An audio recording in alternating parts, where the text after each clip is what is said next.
Hey everybody, welcome back to Watch It Played. My name is Rodney Smith, and this is Luke Smith, and we're here to continue our playthrough of Mansions of Madness 2nd Edition. Now before we get started, there is something I do want to point out that was pointed out to me by one of our viewers.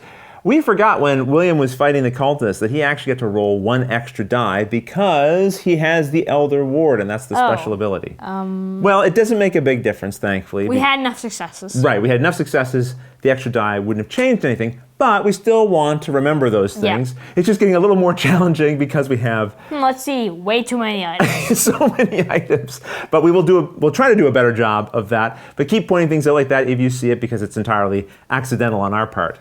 But we are ready to continue our playthrough, and we got a suggestion from Ellacor9552. Exactly. So let's go to the table and see what's next. Now, if only these papers would hold a clue to where I can find a key to that locked door. I'm certain that would make everything right again. Surely it would. So Min is going to take a search action here at the desk. Min frantically digs through the dense paperwork cluttering the desk looking for anything of interest. And now we're being told by the application that we need to test her skills of observation, which thankfully is pretty high with 4. What we're not told is how many successes we need. But hopefully Luke can roll quite a few. Go ahead, Luke. Let's see what happens.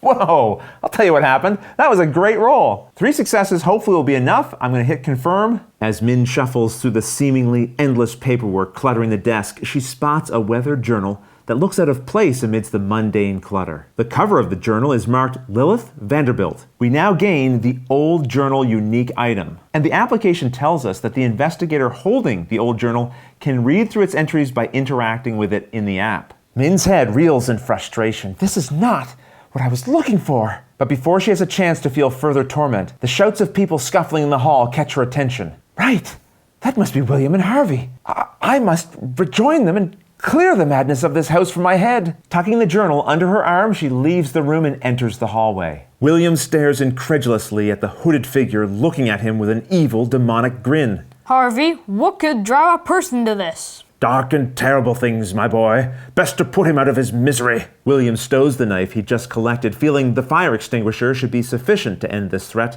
without killing the crazed fool. The cultist lashes out, but for a moment, William catches his outstretched limb. He then struggles to lift his fire extinguisher with the other arm. We're being told we need to test strength here. Thankfully, William has a strength of 4, and we only need 2 successes, which I have failed to roll. Thankfully, I can turn both of these into successes for a clue token each. But we only have 1 clue token, Dad. Right. William only has 1 clue token, so I rolled poorly there. What about the Elder Ward? Well, the Elder Ward is helpful when the monster's attacking us, but not when we're attacking it. So we can't use that ability. Instead, we discover that William is unable to lift his weapon in time as the enemy wrenches its limb free. So that was a failed attack.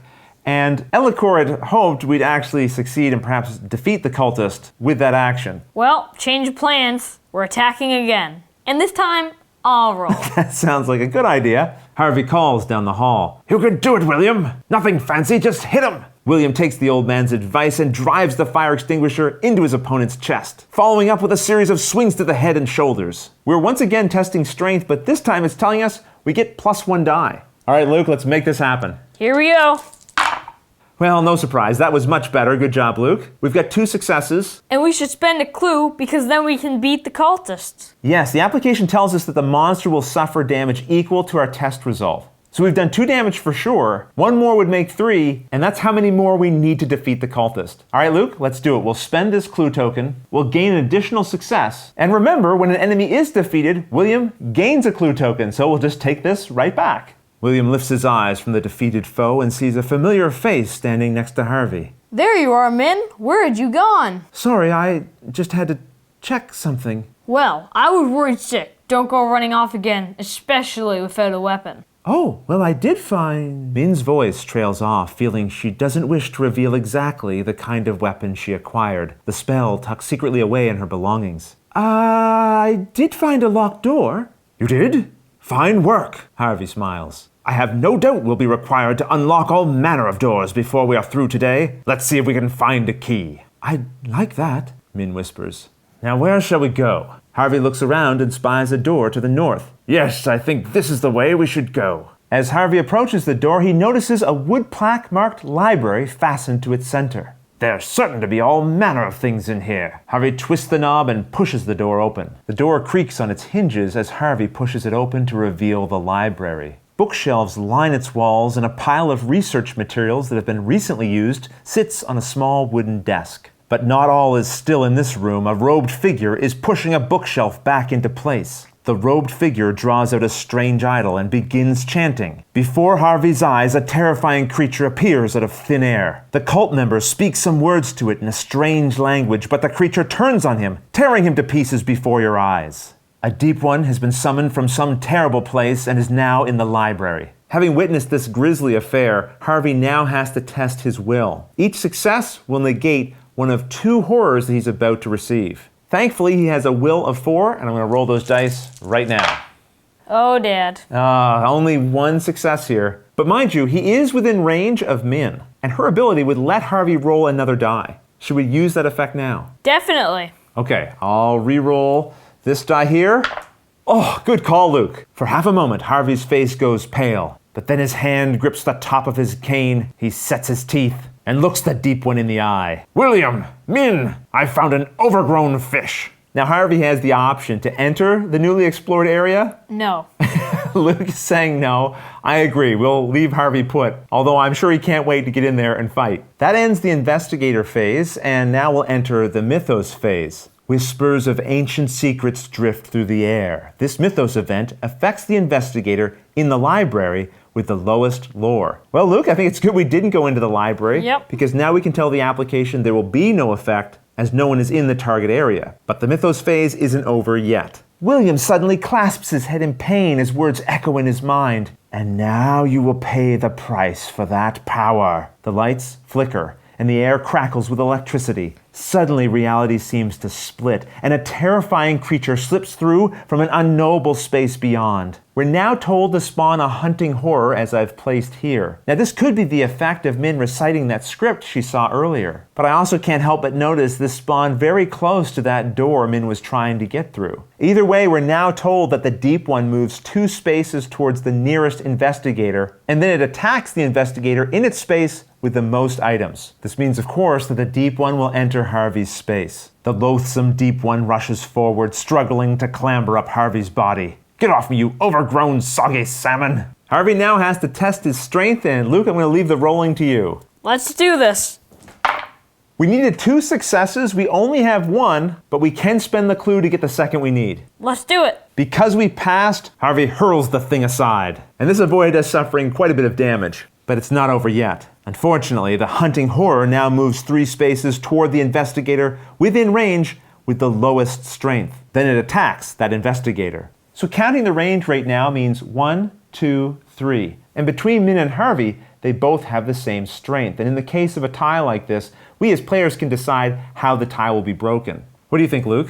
I don't think Harvey would let it get past. That's a good point. Harvey would stop him before it even got to Min. So we'll have the hunting horror advance down the hallway. Ha! At this point, it's almost a fair fight. Come here, you winged salamander. After swooping around Harvey's head in bewildering patterns, the creature lashes out with a series of stinger-tipped tails. Harvey is now going to suffer 3 face-down damage, but he can negate that with an agility +1 roll. That means he'll only be rolling 3 dice, so we would need 3 successes to negate everything. And we've already used Min's ability, so we can't use that to re-roll a die, and it's my turn to roll. Well, nice knowing you, Harvey. Okay, I'm going to try to do Harvey proud here. Let's see.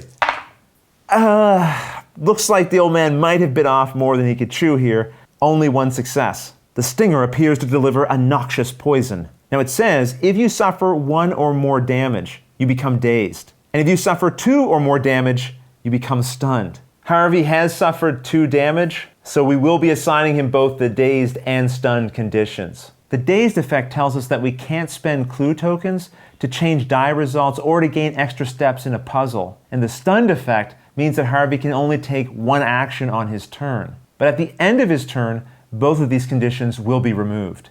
There are times when Harvey's willingness to take danger head-on is concerning, and this would be one of those times. And now, each investigator must resolve a horror check against the monster within range with the highest horror rating. That's the number in blue that we see here on their bases, and the horror definitely has the higher rating. And all 3 of our investigators are within range of it, so they'll all perform the same test. The creature lands and flexes, releasing a cloud of spore-like particles.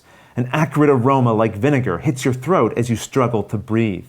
So all of our investigators now need to test strength, and they'll need 2 successes to avoid the negative consequences. Luke, let's test Harvey first, and you roll it this time. Oh, nicely done. Why, thank you. Lucky Luke strikes again, and I really didn't want to see Harvey suffer anymore. Not that I want, any of them to suffer. Speaking of which, William's up next, and I'm rolling 4 dice for him. Unfortunately, only 1 success. Spend that clue token. Yeah, Luke, that's what I'm thinking too. We'll spend the clue token, converting this into a success and avoiding any trouble. And we're back to Luke to roll for Min's horror check. 3 dice. Let's do this. No successes. But Min's got clue tokens. And plenty of them. You think we should spend them, Luke? Yes. Okay, so we'll spend 2 of them. That gives us 2 more successes. And all of our investigators have successfully passed this horror check, and that ends the Mythos phase. Well, every episode so far, we've ended by saying, look at how good things are going. Look at all the items that we've collected. Not this time. Not this time. Things have taken a turn. I'm concerned for Harvey. I feel like maybe he's taken on more than he can handle. Min, though, I'm glad that she's away. She's away from that door. Stuff, yeah. And back with the group, so maybe her head's clearing a little bit. But now we've just got new dangers to deal with. And we'd like your suggestions for what we should do. Don't forget, Harvey only has 1 action this investigator phase. But at the end of that phase, that condition will go away. Yes. So if you have a suggestion, put it in the comments below. And if you like what someone wrote, give them a thumbs up. If you didn't, then propose your own suggestion. Maybe someone will vote for that. And whichever one gets the most votes, that's what we'll come back and do. But until the next episode, thanks for watching.